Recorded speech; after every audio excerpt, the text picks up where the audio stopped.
Welcome back to Lights On Podcast. If you like what you hear, please tap into your generosity, rate us 5-star, and share. I'm your host, Mitra, Manesh. I'm a mindfulness storyteller and educator. I teach at UCLA's Semel Institute for Neuroscience and Human Behavior Mindful Awareness Research Center. I'm also the founder of INNERMAP, an innovative new mindfulness app. And I've been the coach to many knowns and unknowns of the world for the past 35 years, helping them to love, live, and lead more mindfully, joyfully, and peacefully. If you'd like to explore my work further, go to App Store and download and try INNERMAP app for free, or simply visit mitramanesh.com. This episode is about mindful living. I was teaching about being aware of where our attention is at any given time in a class when a participant asked, what is the difference between meditating and living mindfully? A great question, a common question on the minds of many. So let's listen to my heated answer to this great question. What is mindful living? I have no idea what... No, I'm joking. I know what... I do. And the whole mindfulness practice is to do what you do when you're meditating while you're not meditating. Does that make sense?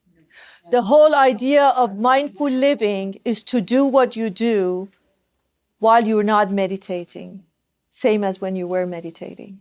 Meaning, what is the meditation? Let's talk about meditation. So I'm sitting here, mindfulness meditation. As I said, there are many types, but I'm talking about mindfulness meditation. So I become aware of what's going on. That's the first thing I do. What's going on in me? Oh, I'm really agitated. I'm really upset. Right now, I'm just like, I can't sit here. Okay, I become aware of it, right? And then I'm also aware of exactly the practice we did. I'm aware of my autopilot behavior. When I am unsupervised, what does that mean? When my aware self is not at the head of the table. When I'm unsupervised, it's like children. They should not leave us alone. Your mind should not be left alone. The same way that you do not leave a child alone, you should not leave this one alone. So when it's unsupervised, it goes back to the past. It goes woof to the future and worry.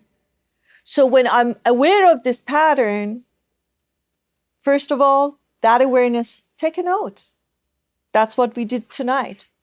And I want you to start somewhere very small. Opposite of what we do. We start with the largest thing in life that we do wrong.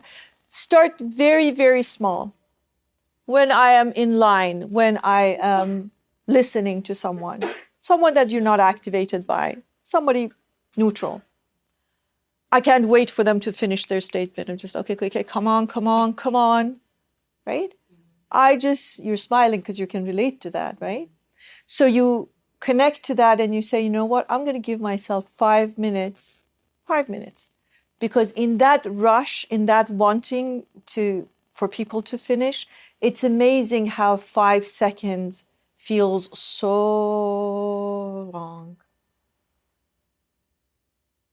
You start practicing being in the moment without wanting the outcome to be what it is. Practice. That's the answer. If you think there is a magical formula, there isn't. You have to work hard, and it is difficult. And you're going to fail many, many times. But you know what?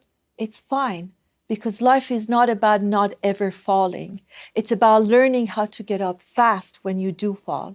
If I didn't fall, I wouldn't be alive. But the question is, what do I do when I fall? I didn't even know I was falling for longest time. Then I realized I'm falling. Then when I fell, I took care of myself and I thought about how I can get up faster. And now as soon as I fall, I get up. And you know what's happening? I'm falling less often and I'm getting up faster. That's the story of mindful living. And it's never, ever, about meditation. Meditation is a tool for a mindful living. If I can't sit with myself for 2 minutes, I cannot live with myself for 2 days consciously. So it's just a practice. It's never ever about just meditating.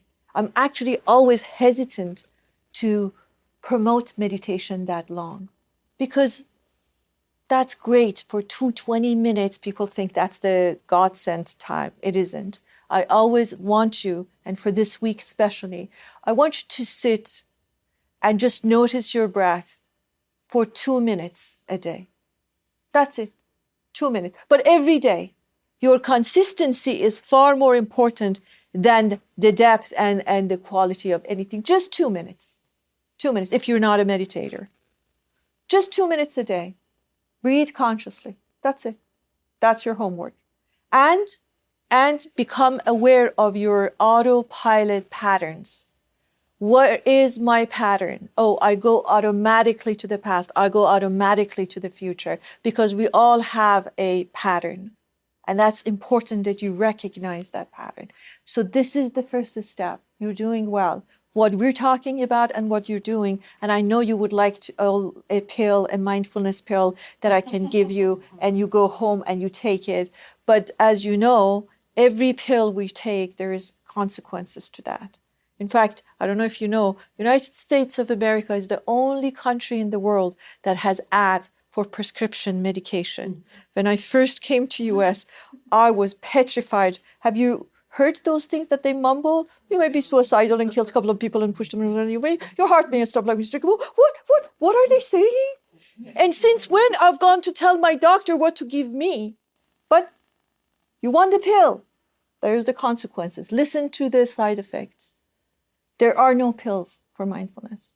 It's only practice and your awakeness and your self-responsibility. And that's exactly what we're practicing.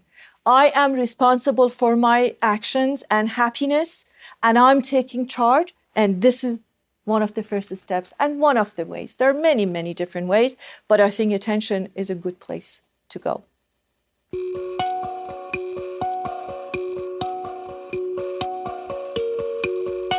Hope this episode answered the question or two for you, or provoked and inspired questions in you.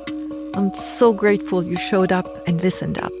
Until the next time, be well and stay curious.